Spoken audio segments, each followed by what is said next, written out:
As it turns out, I am unable to make a single video about a button lock or about a CJRB without the comment section exploding with people asking me about the CJRB Ekko or suggesting that I check one out. You win. You win. Let's check it out.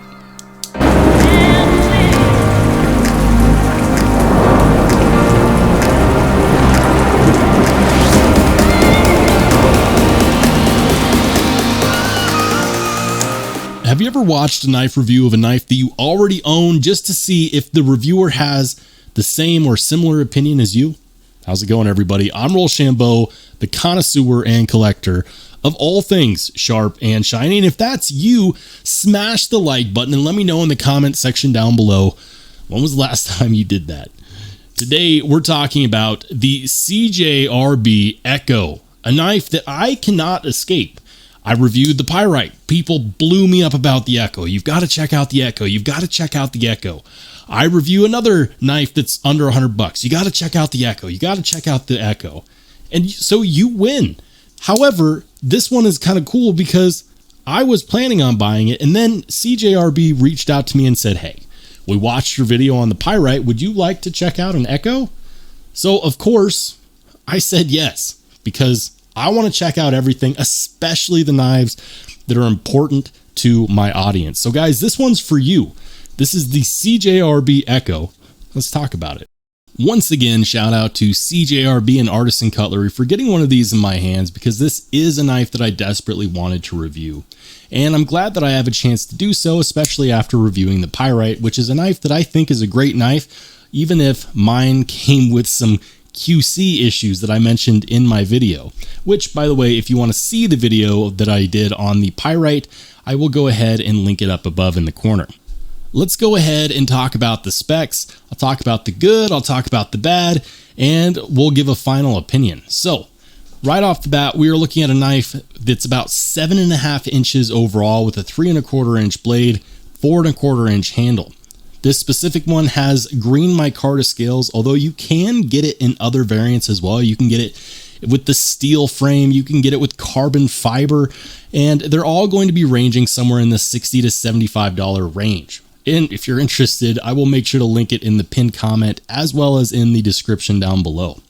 I really like the AR RPM 9 that's here on this blade. I think that it's a fine cutting steel. It performs really well. It's Artisan Cutlery's in-house powder metallurgy based steel, which is pretty phenomenal. Now, they do keep their secret blend of herbs and spices secret, but it is going to perform rather well. It'll take a really nice edge. It's fairly corrosion resistant, and it has a decent amount of edge retention without being too terribly hard to sharpen.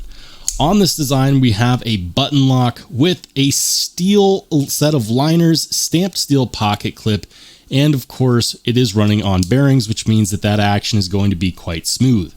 For deployment, you have your choice of either deployment hole, or of course, you could do the front flipper. And in case you were wondering who designed this guy, it was Mr. Ray Laconico, which you may have heard of him. Ray Laconico is known for making some really simple but yet deep designs as far as his design language is concerned. Some people like him, some people don't, but the proof is in the pudding, okay? Ray Laconico is an award-winning designer, and you can tell this knife was designed by someone who knew what they were doing. This doesn't look like an in-house design, especially when you go to use something like this flipper tab. I am not good at front flippers, but this flipper tab makes it easy for anyone, no matter what their level of knowledge and skill with a front flipper might be. The pocket clip is not my favorite. It is a stamped steel pocket clip, and aesthetically, while it doesn't look the best in my opinion, it does get the job done rather well. It's not inset into the scales, but it does at least have flat screws, and it's going to slide in and out of the pocket with ease, performing its job to a decent degree. And in my opinion, if a pocket clip is not the best looking, it needs to perform well, and it also needs to stay out of the way when I'm holding on to it. And it does that pretty decently. When I hold this knife, I'm not noticing anything to do with the pocket clip, which is perfect. If I don't like the look of it, I want it to disappear when it's in my hand, and it does a really good job of that. Now, because this comparison has happened so frequently, I think that it's high time that we go ahead and do our comparison of the CJRB Ekko and the CJRB Pyrite. Now this is the Warney Pyrite, which came out earlier this year. However, the original Pyrite did come out last year, and many popular reviewers raved about this knife, saying that it was the best budget knife available, especially the best button lock. And one popular reviewer even said that it was officially an evergreen, a status that's usually reserved for knives like the Spyderco Paramilitary 2. So how do they stack up? Well, right away, I'll tell you that even though these are both simple designs, that's what Ray Laconico is known for, this is obviously an in-house design, and this obviously is not. You'll notice that there seems to be a little bit more attention to detail on here. Not a terrible amount, but it's definitely there. For example, it has this swedge here at the top of the blade spine, which some people tend to think that it's either for weight reduction or for aesthetics. And while it does actually make the blade look cool, I can tell you that that swedge is there for a very important reason.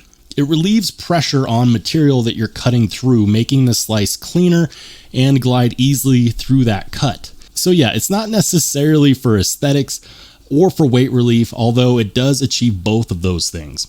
I love the belly on this blade. The belly on the Ekko is going to be a bit steeper than the belly on the Pyrite, and also it is a bit longer. As far as carry profile, you'll notice that these are pretty much the same. Yeah, there's really no difference between the two when it comes down to it. You'll notice that the scales are thicker on the steel body frame, but I'm willing to bet that had this been the steel version of this knife, that they would probably be about the same. The pocket clips are the same. They use the same kind of hardware and the same kind of button mechanism. So yeah, they're very similar in that aspect. With that being said, this is not a terribly big knife, but it is a little bit bigger than the Pyrite, which means that it's going to fit large size hands quite a bit better. You'll notice that there is no finger cutout here on the Ekko, even though there is on the Pyrite. So the Pyrite allows you to get way up there, but the jimping doesn't really support it. Whereas on this one, there's no doubt that this is not a finger cutout, it is a sharpening choil, but it does allow you to get a nice parallel grip between your thumb and your forefinger, which is going to allow for some really nice controlled cutting. In a reverse grip, this also does pretty decently. Even though it wasn't really meant for this grip, it's still going to get the job done in this position. So if you were to ask me, Rollshambo, which one would you rather have? If you could only have one, if you were trying to decide and you were spending your last 60 bucks, what would you buy? Well, I mean, obviously I would buy the Ekko. The Ekko is in fact a better knife, and I'm starting to see why all of these other channels that I'm in communication with said, dude, don't stop at the Pyrite, get an Ekko, review an Ekko, you're going to love it. And honestly, they were right. This is a knife that I think is going to be perfect for everyday carry. It's just really going to get the job done. And I realize that I haven't weighed it yet, so we're going to go ahead and do that real quick. I know, out of order. How can I do this out of order? This should have been done in the specs. Oh well. Yep, 3.5 ounces with a 3 1/4 inch blade. That's that's pretty good for those ounce and inch guys out there that really like proportions. Yeah, it'll get the job done. 3.5 ounces is a perfect EDC weight. Ultimately, I'm impressed with this design, and I'm also impressed with the fact that Ray Laconico did a design for CJRB, because I haven't seen his work a whole lot out there. I know that he's been doing a lot of his own thing recently, so to see him work with a people's champ like CJRB, it is really good to see. Now, this one doesn't have any fit and finish issues, even though initially this Pyrite did. And this Pyrite, if you remember, I mentioned that it had some pivot lash. And, does this one have pivot lash?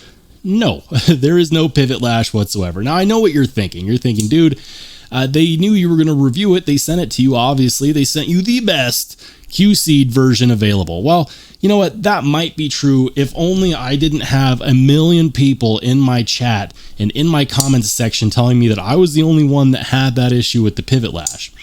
Plus, I did carry and fidget with this one a whole lot before I reviewed it, so it's possible that that pivot lash came about, after I did all of that.